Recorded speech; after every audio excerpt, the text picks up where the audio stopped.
नमस्कार मित्रांनो. तर आज ह्या व्हिडिओमध्ये आपण बघणार आहे what is viscosity and what is coefficient of viscosity. तर बघा, आपण दररोजच्या जीवनामध्ये काही असे गोष्टी ऑब्झर्व करत असतो की ज्याच्यामध्ये ही विस्कॉसिटीची प्रॉपर्टी असते. कुठली म्हणजे फ्लुइडची एक प्रॉपर्टी आहे, त्यालाच आपण काय म्हणतो, विस्कॉसिटी. हे आपण दररोजच्या लाईफमध्ये आपण ऑब्झर्व करत असतो. उदाहरणार्थ बघा, जर आपण एखादा इन्क्लाइन ग्लास सरफेस जर घेतला, काय घेतला आपण, इन्क्लाइन ग्लास सरफेस. हा समजा असा इन्क्लाइन ग्लास सरफेस आहे आणि ह्या ग्लास सरफेसवर समजा मी एखादा वॉटर ड्रॉपलेट जर असा इथे असा आपण मी वॉटर ड्रॉपलेट सोडला, तर काय होतो, हा वॉटर ड्रॉपलेट क्विकली असा खाली येतो. इथे ह्या इन्क्लाइन ग्लास सरफेसच्या बॉटमला क्विकली येतो, बरोबर आहे ना. त्याच्या जागी जर मी इथे हनी ड्रॉप घेतला, हनी ड्रॉप मधाचा जर थेंब घेतला आणि तो जर टाकला, तर तो काय होतो, स्लोली असा खाली खाली येतो, स्लोली फ्लो डाऊन होतो आणि बऱ्याच वेळा तो ग्लास सरफेसला काय होतो, चिटकतो, म्हणजे it stick to the surface of the glass. Okay. तर असा डिफरन्स का होतो, तर त्याच्या मागे जी प्रॉपर्टी आहे त्याला आपण काय म्हणतो, विस्कॉसिटी. साधं आहे, आपण जर एखाद्या रोडवरून जर आपण वॉकिंग करत असेल, चालत असेल, तर काय होतं बघा, आपण जर रोडवरून चालत असेल तर आपण फास्ट चालू शकतो. पण जर समजा तिथे जर पाणी असेल आणि पाण्यातून आपण जर चालत असेल, तर पाण्यातून चालताना आपली वेलोसिटी काय होते, नेहमी कमी होते. म्हणजे आपण ज्यावेळी रोड म्हणजेच आपण त्याला इन एअर मीडियम असं म्हणूया. एअर मीडियम मध्ये असताना आपली वेलोसिटी जास्त असते, पण तिथे जर वॉटर मीडियम आला तर आपली वेलोसिटी काय होते, आपली वेलोसिटी कमी होते. तर हा डिफरन्स का झाला, तर त्याच्या मागे सुद्धा कुठली प्रॉपर्टी, विस्कॉसिटीची प्रॉपर्टी. जर समजा मी बिकर घेतला आणि दोन बिकर घेतलेत आणि दोन्ही बिकर मध्ये सेम अमाऊंटचा मी इथे घेतलाय वॉटर, ओके, आणि दुसऱ्या बिकर मध्ये मी काय घेतलंय, इथे घेतलाय मी वॉटर आणि इथे घेतलाय मी ऑइल, मशीन ऑइल आहे असं समजा, ओके.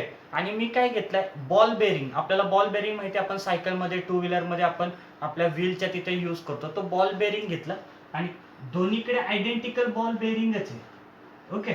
म्हणजे दोघांचा मास सेम आहे, दोघांचा रेडियस सेम. तर हा बॉल बेरिंग आणि हा बॉल बेरिंग आपण सेम टाइमला जर सोडून दिला, तर आपल्याला असं ऑब्झर्व होईल की हा बॉल बेरिंग लवकरात लवकर असं बॉटमला पोहोचेल ह्या वॉटर मधून, आणि हा जो बॉल बेरिंग आहे तो ज्यावेळी हा बॉटमला पोहोचेल त्यावेळी हा बॉल बेरिंग कदाचित इथे असेल. म्हणजे हा जो बॉल बेरिंग आहे तो बिकरच्या बॉटमला पोहोचायला उशीर लागतो. मग इथे सुद्धा असा डिफरन्स का झाला, तर त्याच्या मागची प्रॉपर्टी कुठली, विस्कॉसिटी. तर हीच प्रॉपर्टी आपल्याला काय करायची, शिकायची. ह्याच प्रॉपर्टी बद्दल आपल्याला डिस्कशन करायचं. तर बघा, विस्कॉसिटी म्हणजेच काय, तर विस्कॉसिटीची डेफिनेशन अशी आहे, the viscosity is a property of a fluid by virtue of which the relative motion opposed to the relative motion of its layer is called as a viscosity. आता ह्या डेफिनेशनचा मीनिंग समजून सांगतो. आता समजा इकडे असा फ्लो चालू आहे बघा, एखाद्या प्लेन सरफेस वरून, सॉलिड सरफेस वरून एखादा फ्लो चाललाय, लिक्विडचा फ्लो चाललाय, आपण असं म्हणूया वॉटरचा फ्लो आहे. तर हा समजा रिव्हरचा फ्लो आहे. तर ज्यावेळी एखादा फ्लो होत असतो त्यावेळी त्या फ्लोला this flow divided into number of layers. मग इथे फर्स्ट लेअर आहे असं आपण समजा, इथे सेकंड लेअर आहे, इथे थर्ड लेअर आहे. तर हे जे लेयर्स आहेत, ह्या लेयर्स मध्ये काय असतो, वेलॉसिटी डिफरन्स असतो. काय असतो, वेलॉसिटी डिफरन्स. काही काही केस मध्ये जर समजा वेलॉसिटी सेम पण असेल, पण काही केस मध्ये वेलॉसिटी डिफरन्स असतो. मोस्टली वेलॉसिटी डिफरन्स असतो. म्हणजेच काय, when the streamline flow on the plane horizontal surface, then this flow divided into number of layers and each layer having the different velocity. प्रत्येक लेअरची वेलॉसिटी काय असते, डिफरंट असते. मग आता ह्या लेअरची वेलॉसिटी, मी हा जो थर्ड लेअर म्हटलोय खालून बॉटम पासून, तर त्याची वेलॉसिटी अशी कन्सिडर करतो की ही 10 metre per second. Okay. Second लेअरची velocity किती, सगळ्यांची डायरेक्शन सेम आहे, सगळे एकाच डायरेक्शनने फ्लो होत आहेत, पण सेकंड लेअरची वेलॉसिटी ह्या टॉपच्या लेअरच्या वेलॉसिटी पेक्षा कमी आहे. मी इथे म्हणतो 8 मीटर पर सेकंड. ओके. आणि हा जो फर्स्ट लेअर आहे, आपण बॉटम पासून फर्स्ट लेअर, त्याची वेलॉसिटी किती असं आपण कन्सिडर करूया, 6 मीटर पर सेकंड. म्हणजेच प्रत्येक लेअर मध्ये काय, वेलॉसिटीचा डिफरन्स आहे. बघा ह्या दोन लेअर, हे दोन ऍडजसेंट लेअर आहेत. ह्या दोन ऍडजसेंट लेअर मध्ये वेलॉसिटी डिफरन्स आहे किती, 10⁻8. म्हणजेच किती वेलॉसिटी डिफरन्स आहे, तर 2 मीटर पर सेकंड. किती आहे, 2 मीटर पर सेकंड. मग ह्यालाच आपण काय म्हणतो, रिलेटिव्ह वेलॉसिटी. काय म्हणतो आपण त्याला, रिलेटिव्ह वेलॉसिटी. म्हणजे ह्या दोघांमध्ये वेलॉसिटी डिफरन्स आहे. मग एक लेअर काय चाललाय, असा फास्ट मूव्ह होतोय आणि दुसरा लेअर त्याच डायरेक्शनने चाललाय, पण त्याची वेलॉसिटी कमी असल्यामुळे ह्या दोन ऍडजसेंट लेअर मध्ये एक टँजेन्शियल फोर्स आहे. आणि तो टँजेन्शियल फोर्स काय करतोय, ह्या दोन लेअरच्या रिलेटिव्ह मोशनला अपोज करतोय. आणि तो जो टँजेन्शियल फोर्स आहे, त्या टँजेन्शियल फोर्सलाच आपण काय म्हणतो, फ्रिक्शन फोर्स. काय म्हणतो आपण, फ्रिक्शन फोर्स. ओके. मग आता बघा मी परत एकदा सांगतो, what is viscosity. when the flow is on the plane surface, then it divided into number of layers. Then one layer of the fluid is slide over the another layer of the fluid. Then there is a tangential force between these two layers. This tangential force is nothing but the friction force, and this friction force is nothing but the drag force. ह्या friction फोर्सलाच काय म्हणायचं, drag force. आणि ह्या drag फोर्समुळे इथं जो opposition create होतो, तर ह्याच प्रॉपर्टीला काय म्हणायचं, विस्कॉसिटी. काय म्हणायचं ह्याला, विस्कॉसिटी. लक्षात आलं. ओके. आणि हा जो ड्रॅग फोर्स असतो, त्या ड्रॅग फोर्सला तुम्ही काय म्हणणार आहे, विस्कस फोर्स, किंवा त्याला तुम्ही म्हणणार आहे विस्कस ड्रॅग. त्याच फोर्सला तुम्ही काय म्हणणार आहे, viscous force or viscous drag. लक्षात आलं. ओके. मग आता बघा, जर समजा आपण एक असा फ्लो घेतला की त्या फ्लो ची वेलोसिटी, प्रत्येक लेअरची वेलोसिटी ही काय डिफरंट आहे. जसं आपण पुढे पुढे चाललोय तशी वेलोसिटी वाढत चालली आणि नंतर परत वेलोसिटी काय होत चालली, कमी कमी होत चालली. ओके. तर हा असा फ्लो आहे. बघा ह्या बाजूने आपण टॉप पासून आणि बॉटम पासून असं म्हणूया, टॉप पासून आपण जसं सेंटरला येतोय तशी वेलोसिटी इन्क्रीज होत चालली. इथे सुद्धा बॉटम पासून जसं सेंटरला येतोय तशी वेलोसिटी काय होत चालली, वाढत चालली. Means in this flow each layers, इथे सुद्धा हा फ्लो काय झाला, it divides into number of layers and each layers having the different velocity. प्रत्येक लेयरची वेलोसिटी कशी आहे, डिफरंट आहे. म्हणजेच ह्याच्या अर्थ ह्या दोन ऍडजसेंट लेयर मध्ये वेलोसिटी डिफरन्स आहे, म्हणजे त्यांच्यामध्ये टँजेन्शियल फोर्स आहे. म्हणजे त्यालाच आपण काय म्हणतोय, विस्कस फोर्स. त्यालाच आपण ड्रॅग फोर्स म्हणतोय. म्हणजेच इथे काय विस्कॉसिटी आहे, विस्कॉसिटीची काहीतरी व्हॅल्यू आहे. इथे सुद्धा दोन ऍडजसेंट लेयर, म्हणजे प्रत्येक ऍडजसेंट लेयर मध्ये काही ना काहीतरी वेलोसिटी डिफरन्स आहे. ह्याचा अर्थ हा जो फ्लो आहे, फ्लुइडचा फ्लो आहे, ह्यालाच तुम्ही काय म्हणणार आहे, विस्कस फ्लो. काय म्हणणार आहे, विस्कस फ्लो. आणि ह्या फ्लुइडला तुम्ही काय म्हणणार आहे, विस्कस फ्लुइड. कसला फ्लुइड म्हणणार आहे, विस्कस फ्लुइड. लक्षात येतं. ओके. आता बघा आपल्याला माहिती आहे, आपण जर आयडियल फ्लुइड घेतला, कुठला फ्लुइड घेतला, आयडियल फ्लुइड, तर आयडियल फ्लुइडच्या बाबतीत काय होईल, तर तो जो फ्लो आहे it divides into numbers of layer. It divide into number of layers, but each layers having the same velocity. प्रत्येक लेयरची वेलोसिटी काय असेल, सेम असेल. मग प्रत्येक लेयरची वेलोसिटी जर सेम असेल तर ह्याचा अर्थ दोन ऍडजसेंट लेयर मधला वेलोसिटी डिफरन्स हा झिरो, कारण की दोघं सुद्धा सेमच जाणार आहे. म्हणजे त्या दोन्हीच्या वेलोसिटी मधला जो डिफरन्स येईल तो झिरो येईल. म्हणजे विस्कस फोर्सची व्हॅल्यू काय आली, झिरो. विस्कस फोर्स झिरो, ह्याचा अर्थ हा जो फ्लुइडचा फ्लो असेल त्याला तुम्ही काय म्हणणार आहे, नॉन विस्कस फ्लो. काय म्हणणार आहे ह्याला, नॉन विस्कस फ्लो. आणि ह्या फ्लुइडला काय म्हणणार आहे, नॉन विस्कस फ्लुइड.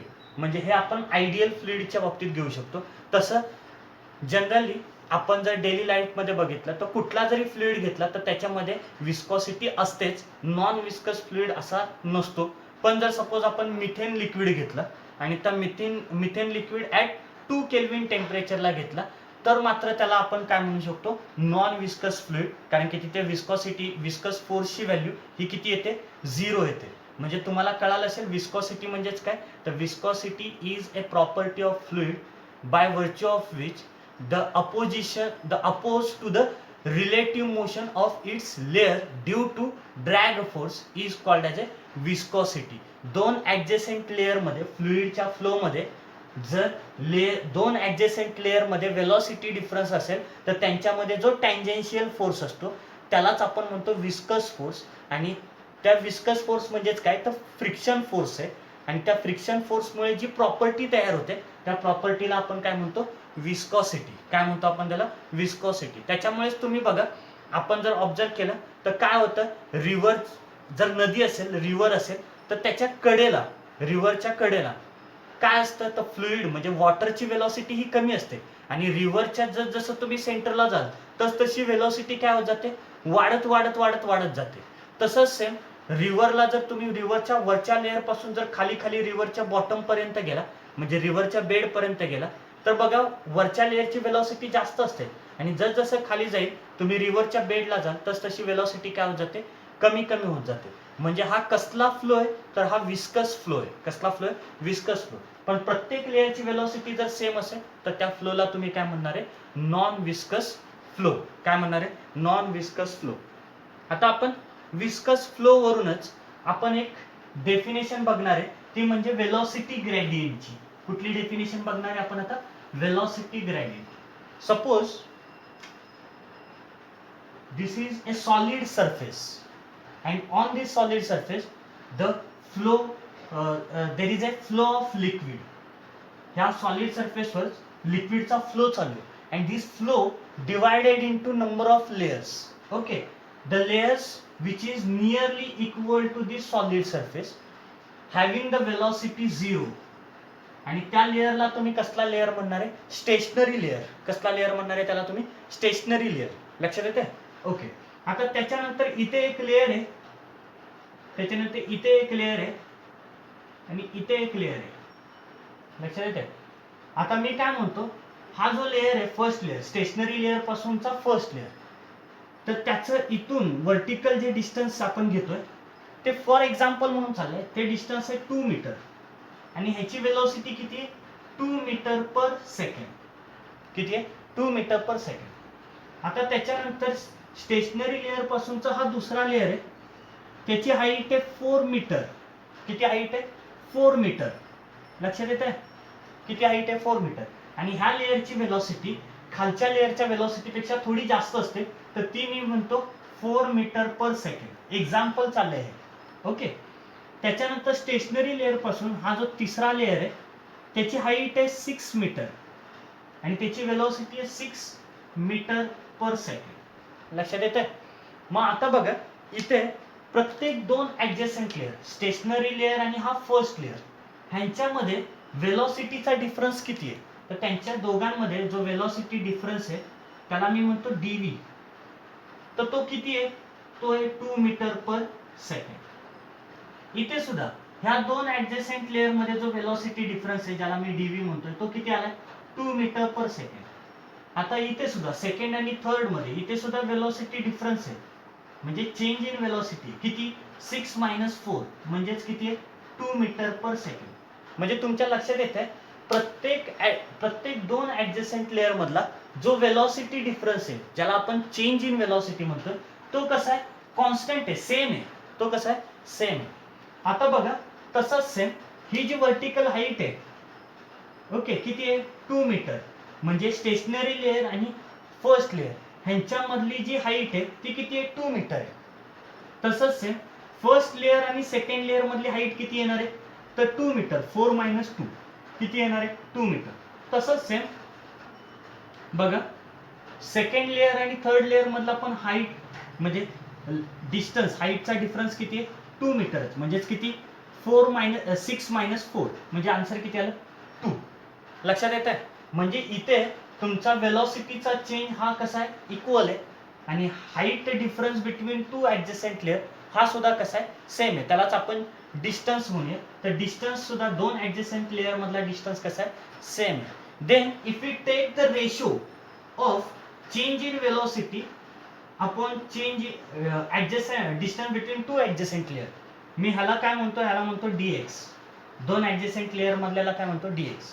मग ही जी टर्म आहे ह्या टर्मलाच तुम्ही काय म्हणणार आहे वेलोसिटी वेलोसिटी ग्रेडियंट. ह्याला तुम्ही काय म्हणणार आहे? Velocity gradient. लक्षात येतंय? ह्याला काय म्हणणार आहे तुम्ही? Velocity gradient. मग तुम्हाला डेफिनेशन विचारली साहेब वेलोसिटी ग्रेडियंट. बघा इथे होतंय काय, इथे ऑब्झर्व करा ह्या फ्लो मध्ये. From stationary layer, stationary layer मध्ये ज्या लेअरची वेलोसिटी किती आहे? 0. From stationary layer as the height is increase, height जशी वाढत चालली, as the height is increase the velocity is also increase. Okay, जसं डिस्टन्स वाढत चाललंय तसं काय होत चाललंय? तुमचं वेलोसिटी, लेअरची वेलोसिटी काय होत चालली? इन्क्रीज होत चालली. म्हणजे हा विस्कस फ्लो आहे. आणि ह्याच्यामध्ये आपण जर दोन ऍडजसेंट लेअर मधला जर वेलोसिटीचा डिफरन्स घेतला तर ह्या एक्झाम्पल नुसार तो किती आला? म्हणजे आपण डीव्ही अपॉन डीएक्स ची व्हॅल्यू काढूया. डीव्ही अपॉन डीएक्स म्हणजे ज्याला आपण काय म्हणतोय? Velocity gradient. तर बघा चेंज इन वेलोसिटी, प्रत्येक दोन ऍडजसेंट लेअर मधली चेंज इन वेलोसिटी किती आहे? 2 मीटर पर सेकंड. किती आहे? 2 मीटर पर सेकंड. लक्षात येतंय? आणि प्रत्येक दोन ऍडजसेंट लेअर मधला डिस्टन्स किती आहे?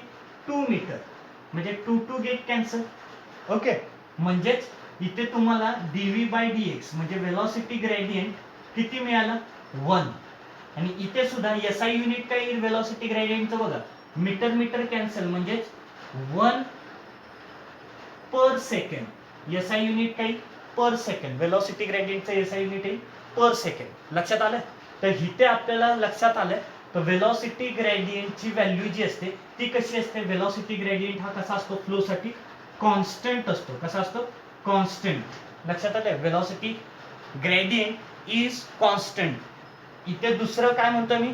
As the velocity of the layer from stationary layer is increases as the height is increase. जर स्टेशनरी लेअर पासून हाईट वाढत गेली तर त्या लेअरची वेलोसिटी वाढत जाते.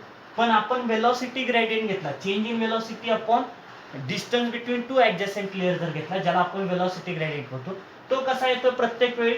तर तो प्रत्येक वेळी कसा येतो? कॉन्स्टंट येतो, सेम येतो. इथे ह्या एक्झाम्पल नुसार किती आलाय? 1. आणि ह्या वेलोसिटी ग्रेडियंटचं एसआय युनिट काय येतं? Per second. काय येतं? Per second. तर तुम्हाला वेलोसिटी ग्रेडियंटची डेफिनेशन सुद्धा समजली असेल. काय वेलोसिटी ग्रेडियंटची definition? The rate of change of velocity with respect to distance is called as a velocity gradient. काय सांगितलं मी? The rate of change of velocity with respect to distance is called as a velocity gradient. आणि velocity gradient हा flow साठी कसा असतो? Constant असतो. कसा असतो? कॉन्स्टंट असतो. आणि वेलोसिटी ग्रेडियंटचं एसआय युनिट काय येतं? Per second. काय येतं? Per second. लक्षात आलंय? ओके, तर आता आपण बघूया न्यूटन्स लॉ ऑफ विस्कॉसिटी. काय बघूया आपण? Newton's law of viscosity. Newton's law of viscosity.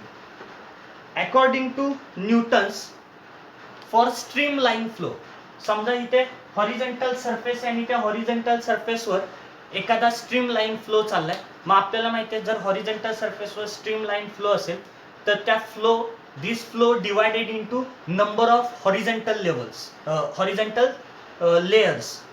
तर त्या फ्लोचं कशामध्ये डिवाइड होतं? तर हॉरिझॉन्टल लेयर्स मध्ये काय होतं? डिवाइड्स होतं. लक्षात आलं? मग त्या हॉरिझॉन्टल लेयरचा एरिया, सपोज त्या हॉरिझॉन्टल एरिया लेयरचा एरिया म्हणजे असा एक लेयर आहे समजा.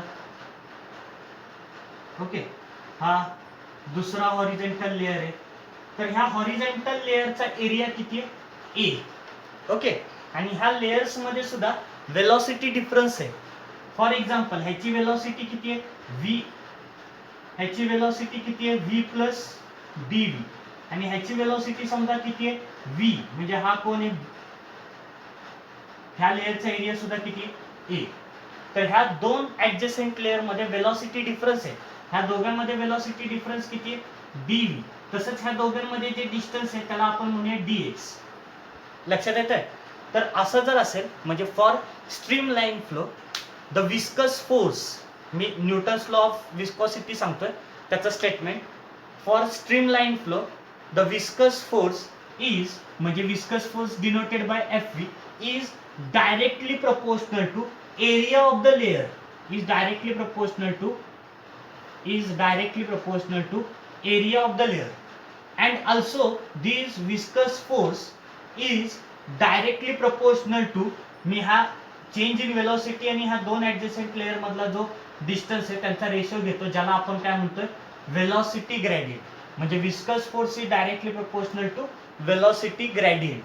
परत एकदा सांगतो, Newton's law of viscosity state that for streamline flow the viscous force is directly proportional to area of the layer and also this viscous force is directly proportional to velocity gradient. म्हणजेच आपल्याला formula काय मिळाला, Fv is directly proportional to A into dv upon dx म्हणजेच velocity gradient.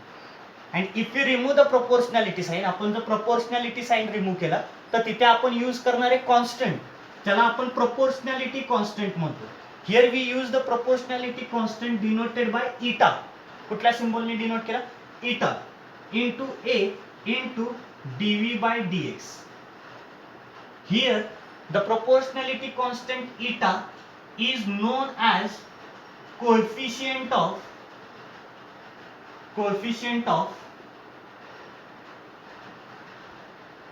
viscosity. काय म्हणूया आपण त्याला, coefficient of viscosity. लक्षात आलं. तर हा प्रोपोर्शनॅलिटी कॉन्स्टंटला तुम्ही काय म्हणणार आहे, कोएफिशिएंट ऑफ विस्कोसिटी. तर हा जो कोएफिशिएंट ऑफ विस्कोसिटी आहे, तर ह्या कोएफिशिएंट ऑफ विस्कोसिटीची डेफिनेशन आपल्याला बोर्ड एक्झामला विचारतात. इथे अजून एक तुम्हाला सांगतो, ह्या फॉर्म्युल्यामध्ये हा आपल्याला विस्कस फोर्सचा फॉर्म्युला मिळाला. तर इथे कधी कधी तुम्हाला काही पुस्तकांमध्ये इथे निगेटिव्ह साइन दिसेल. काय दिसेल, निगेटिव्ह साइन दाखवला असेल. तर हा निगेटिव्ह साइन म्हणजे ह्याचा अर्थ असा होत नाही की ह्या विस्कस फोर्सची व्हॅल्यू निगेटिव्ह आहे.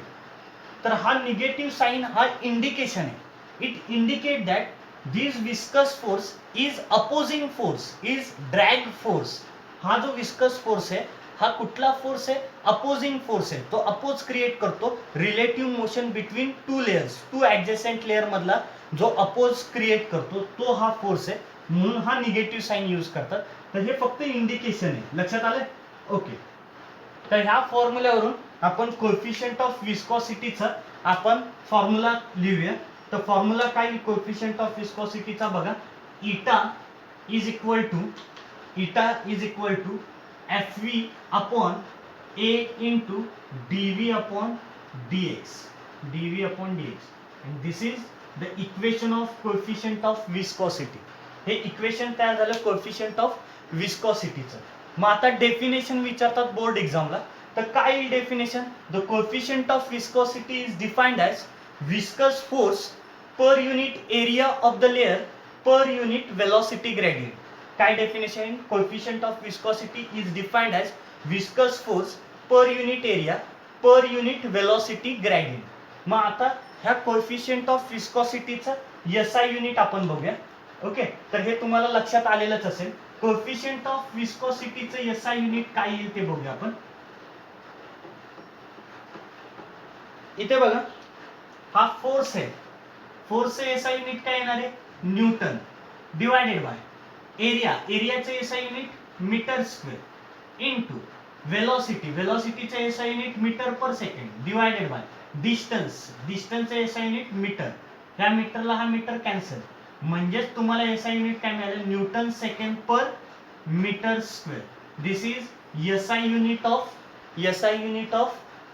Coefficient of viscosity. Coefficient of विस्कोसिटीचं हे SI युनिट झालं newton second per metre square. लक्षात आलं. मग CGS युनिट काय, तर न्यूटनच्या जागी काय, न्यूटनच्या जागी डाइन सेकंड पर सेंटीमीटर स्क्वेअर. CGS युनिट काय आहे, डाइन सेकंड पर सेंटीमीटर स्क्वेअर. आणि ह्या CGS युनिटला दुसरं नाव आहे ते म्हणजे पॉइज.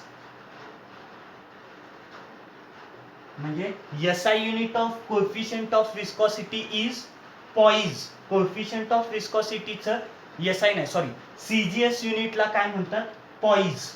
लक्षात आलं, कोएफिशिएंट ऑफ विस्कोसिटीच्या CGS युनिटला काय म्हणायचं, पॉइज. मग SI युनिट आणि हा जो CGS युनिट आहे त्यांच्यामध्ये रिलेशन आहे, ते सुद्धा तुम्हाला लक्षात राहिलं पाहिजे. आपल्याला न्यूमरिकल सॉल्व्ह करताना बऱ्याच वेळा त्याचा उपयोग होईल. तर 1 newton second per metre square is equal to 10 poise. काय रिलेशन आहे हे महत्वाचं IMP आहे, नोट डाऊन करून घ्या. काय सांगितलं मी, 1 newton second per metre square is equal to 10 point. म्हणजे हे एसआय युनिट आणि सीजीएस युनिट मधलं रिलेशन आहे. कोणाच्या? कोएफिशियंट ऑफ विस्कॉसिटीचा. लक्षात आलंय? तर कोएफिशियंट ऑफ विस्कॉसिटीची डेफिनेशन सुद्धा आपण बघितली. ह्या लॉला काय म्हणायचं? Newton's law of viscosity. त्याच्यावरून आपण कोएफिशियंट ऑफ विस्कॉसिटीची डेफिनेशन तयार केली. आता इथे महत्वाची गोष्ट आहे, तर coefficient of viscosity is depending on the nature of the material किंवा नेचर ऑफ द फ्लुइड. फ्लुइडच्या नेचरवर कोएफिशियंट ऑफ विस्कॉसिटी डिपेंड आहे. आपण मगाशी बघितलं, जर ग्लास सरफेस घेतला आणि त्याच्यावर वॉटर ड्रॉपलेट आपण जर टाकला तर तो क्विकली खाली येतोय. ओके. आणि तिथं जर आपण हनी ड्रॉप टाकला तर तो कसा येतो? स्लोली खाली येतोय.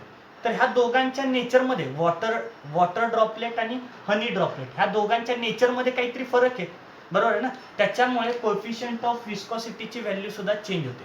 आणि सर्वात महत्त्वाचं म्हणजे कोएफिशियंट ऑफ विस्कॉसिटीची व्हॅल्यू टेम्परेचरमुळे सुद्धा काय होते? चेंज होते. As the temperature of fluid is change then coefficient of viscosity is also change.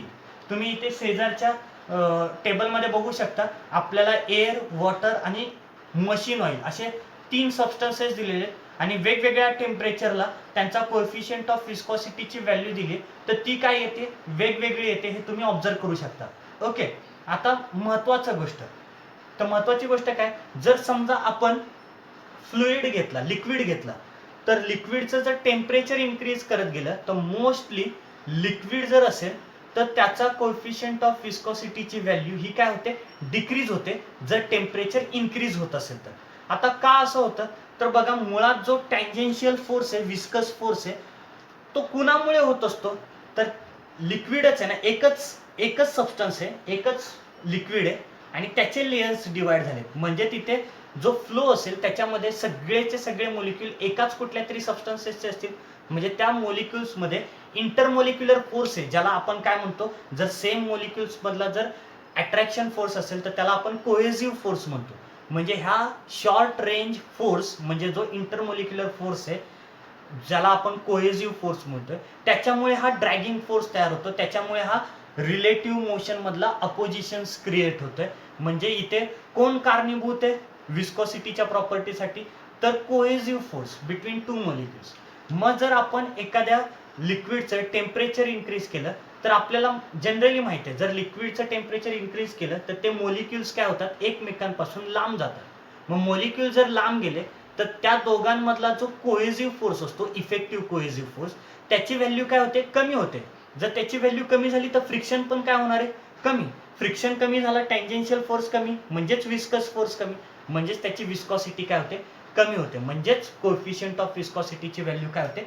Decrease. म्हणजे तुमच्या लक्षात आलं असेल, as the temperature is increase the value of coefficient of viscosity of liquid is decrease.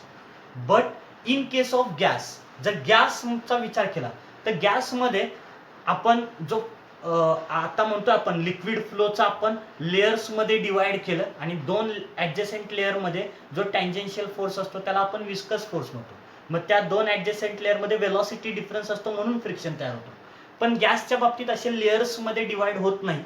तर तिथे काय होतं? तिथे जो अपोजिशन्स क्रिएट होतो, तिथे जो रेजिस्टन्स म्हणूया किंवा तिथे जो फ्रिक्शन फोर्स तयार होतो, तो फ्रिक्शन फोर्स कशामुळे तयार होतो? तर गॅस मोलिक्युल्स एकमेकांवर कोलाइड झाल्यामुळे तिथे तयार होतो. 2 fastest gas molecules are collides with each other and they are creating the opposing force, ज्यालाच आपण काय म्हणतो? Viscous force. ओके. आणि त्याच्यामुळे तिथे विस्कॉसिटीची प्रॉपर्टी तयार होते. कुठली प्रॉपर्टी तयार होते? विस्कॉसिटीची प्रॉपर्टी तयार होते.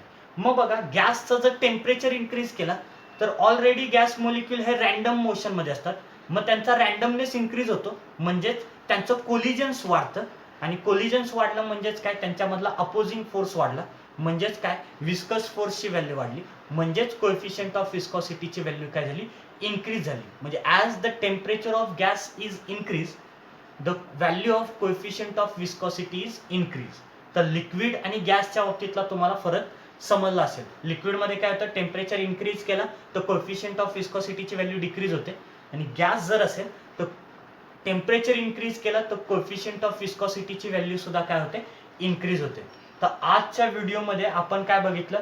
What is viscosity, what is velocity gradient, what is coefficient of viscosity, and the value of coefficient of viscosity is depending on the nature of substance किंवा nature of fluid and also it depending on the temperature. तर हे तुम्हाला समजलं असेल. तर हा video तुम्हाला कसा वाटला हे तुम्ही कमेंट बॉक्समध्ये नक्की सांगा. थँक्यू.